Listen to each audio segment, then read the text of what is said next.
In part one of this lecture, after summarizing the buffering ability of a solution of 500 milliliters of 0.1 molar acetic acid and 0.12 molar sodium acetate, we asked the question, could we make this acetic acid sodium acetate buffer even more resistant to pH change while maintaining the same original pH of 4.82?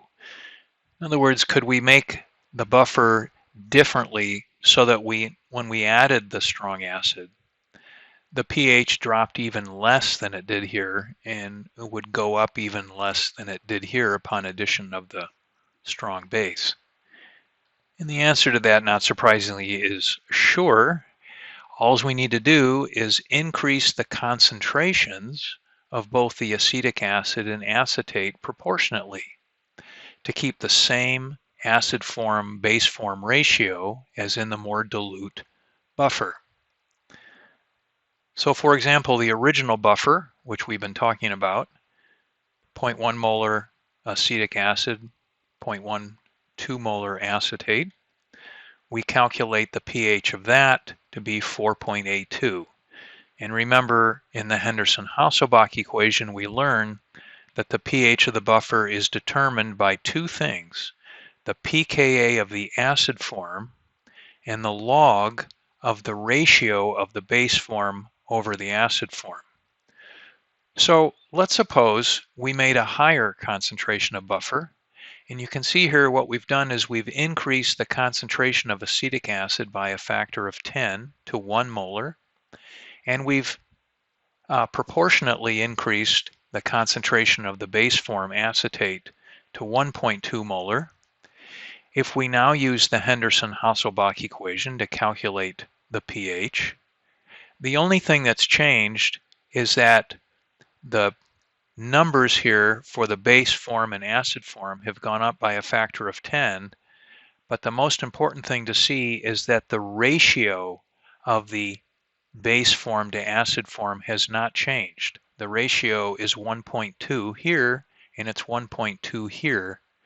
So not surprisingly, the pH comes out the same for both of these buffers because we have the same pKa of the acid form and we have the same ratio of base form to acid form. There's just more base form and acid form, but that ratio has stayed the same. The higher concentration of buffer is said to have a higher buffer capacity. And what we mean by that is that it has an even higher ability to resist pH change, or we could say a more robust ability to resist pH change.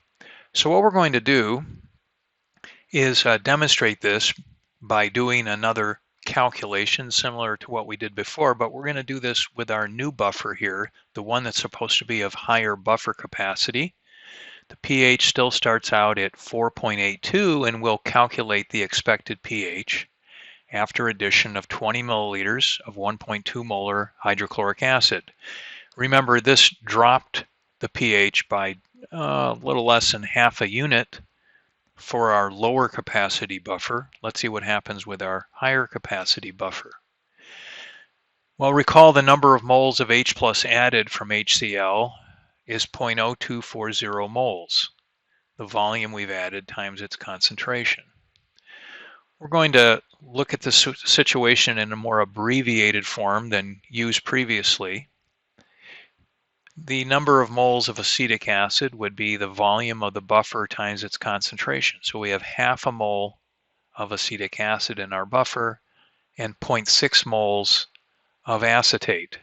Both of these are exactly 10 times bigger than they were before. If we write our buffer equilibrium and recall that before addition of any H+, we have 0.6 moles of the base form. Remember, what's going to happen is that the H+ is going to go after the base form and convert it into acid form. So we should lose the 0.0240 moles of base form, which means after reaction with H+, we have 0.567 moles. Now you can already see what's going on here. the percentage drop in the number of moles is certainly less than in our lower capacity buffer, but let's just finish the calculation. Over here we started with half a mole of the acid form. We're going to gain 0.0240 moles of acid form because remember the added H plus is going to go after the base form and create acid form. So after reaction with H plus, we have 0.524 moles of acid form, and if we calculate the pH now, we get a pH of 4.78. So recall that with our lower capacity buffer, it was resisting, but not as well as this guy. This guy is really resisting because of the higher buffer capacity. The pH only drops to 4.78. It barely drops at all. How about if we prepare a fresh batch of our buffer and add 20 milliliters of our strong base? Well, that would be 0.0240 moles of hydroxide. We'll write out our equilibrium here. And remember, what's going to happen? Well, the hydroxide is going to go after the acid form, deplete it, and create base form. So we expect the acid form number of moles to drop by the number of moles of hydroxide added. We now have 0.476 moles of acid form. On the other side, we have 0.6 moles of base form, and that's going to increase because you're producing base form from the reaction of hydroxide with the acid form over here. So now we have more base form than we had before or after reaction. If we use the Henderson-Hasselbalch with our new number of moles of base form and acid form, we get a pH of 4.86. So the pH did go up, but again, hardly at all, just about 0.04 units. So our higher capacity buffer started at the same pH because we have the same pKa and same ratio of base form to acid form as in the lower capacity buffer. We just had more base form and acid form in our bank. So this higher capacity buffer resisted the change in pH much more successfully than the lower capacity buffer. So let's build a little bigger summary table. We have our original buffer, 0.1 molar acetic acid, 0.12 molar sodium acetate. We have our higher capacity buffer, 1 molar acetic acid and 1.2 molar sodium acetate.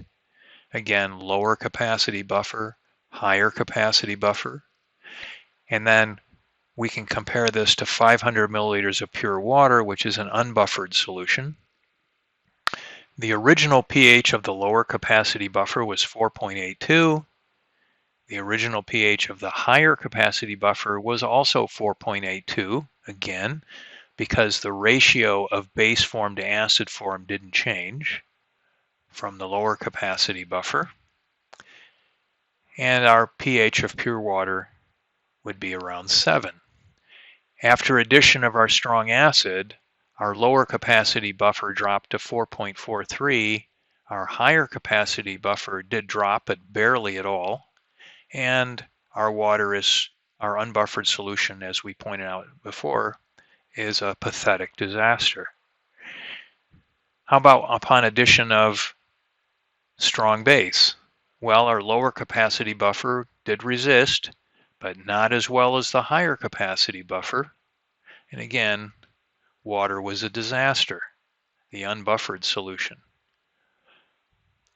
So both of our buffers have the same original pH because they have identical pKa values of the acid form and identical base form to acid form ratios. However, the second buffer has a higher buffer capacity because there's just more material there, and so it's less affected by added H plus or OH minus.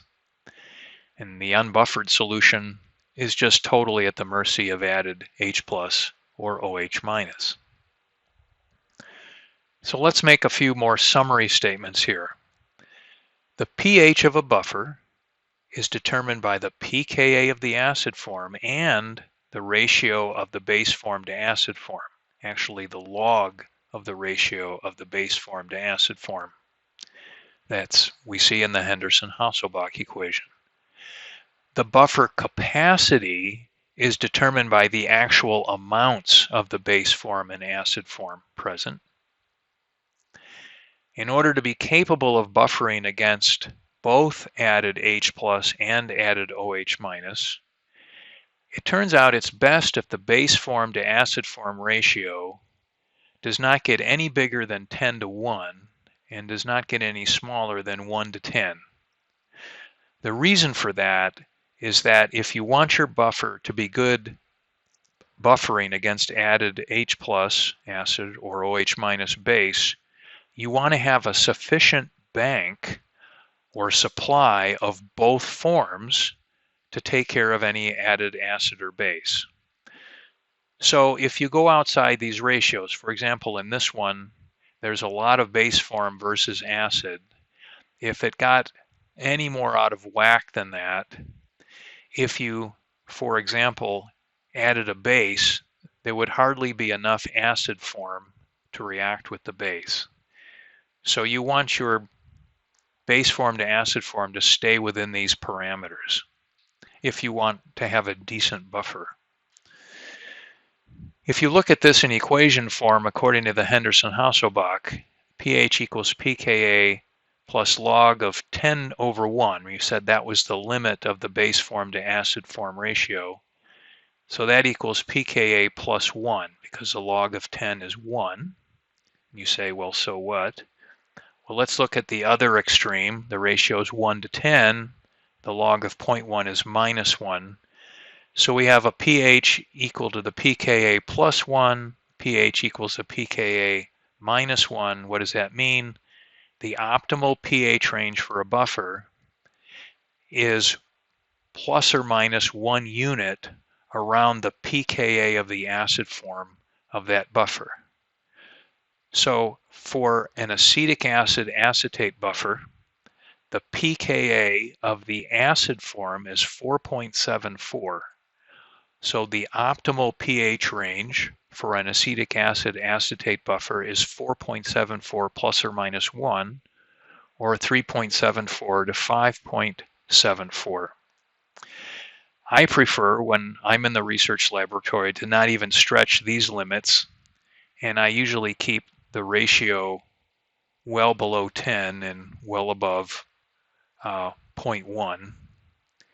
So if your boss asks you to make an acetic acid acetate buffer for an experiment and he wants the pH to be 6.5, you might say, hey, the optimal pH range for an acetic acid acetate buffer is 3.74 to 5.74. That's plus or minus 1 unit around the pKa of the acetic acid.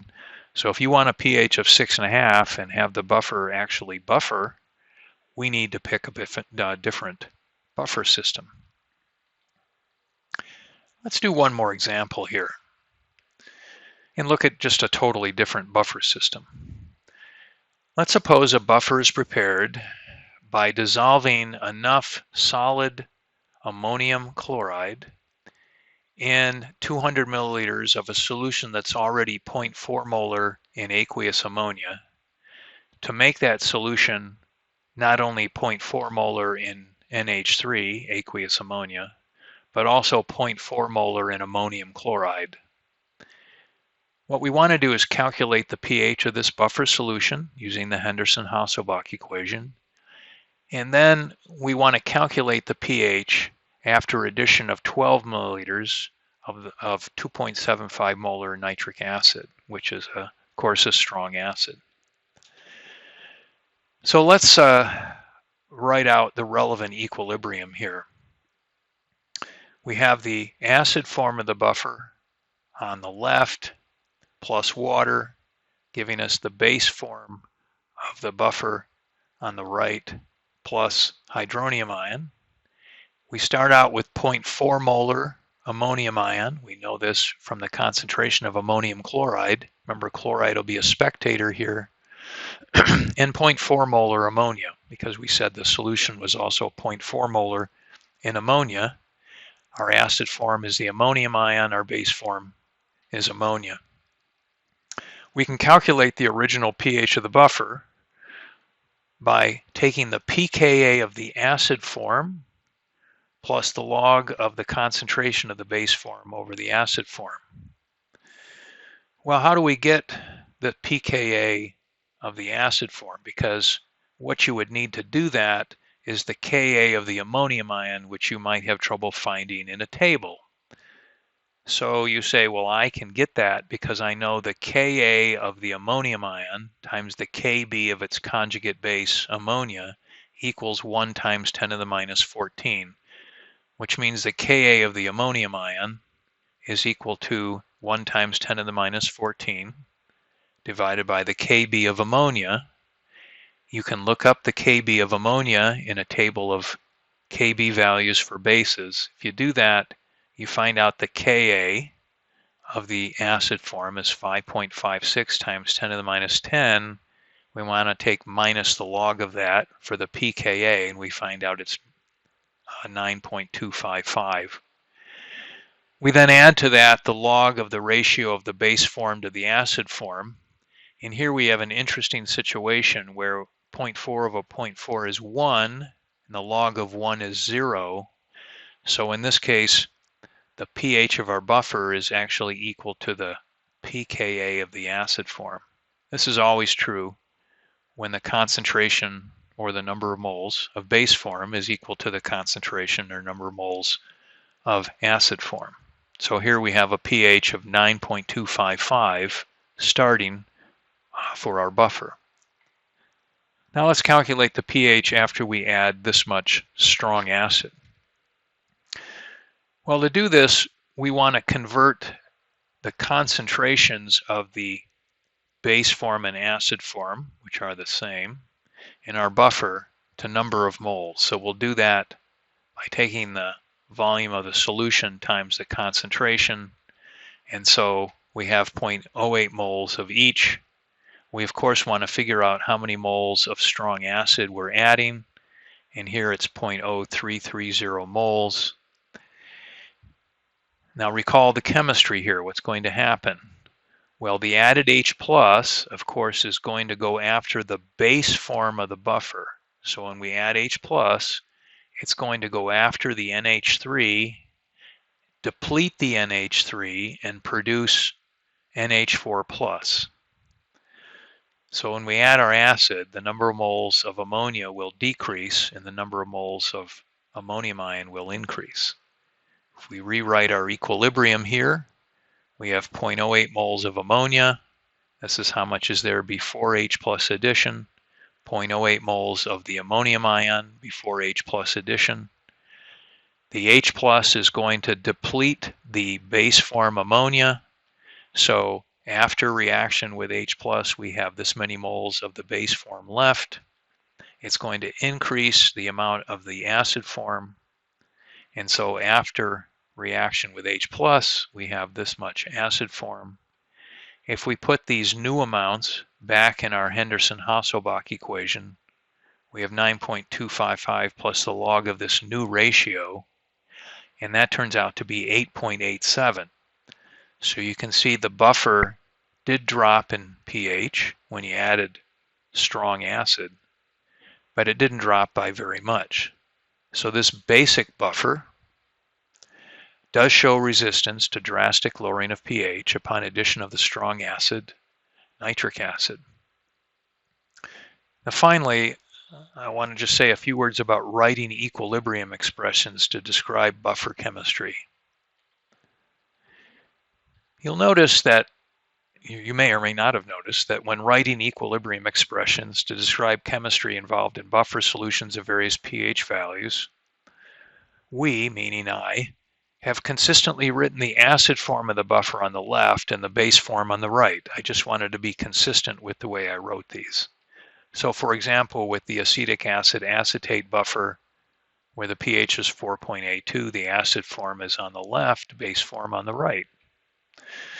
In a previous lecture, we mentioned the phosphoric acid dihydrogen phosphate buffer, that pH was pretty low. The acid form was on the left, the base form on the right. The other buffer we mentioned in a previous lecture was the dihydrogen phosphate hydrogen phosphate buffer.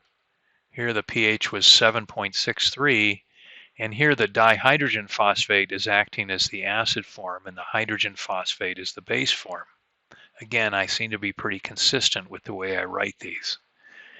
And finally, with the ammonia buffer, where the pH was 9.26, the acid form was on the left, the base form on the right.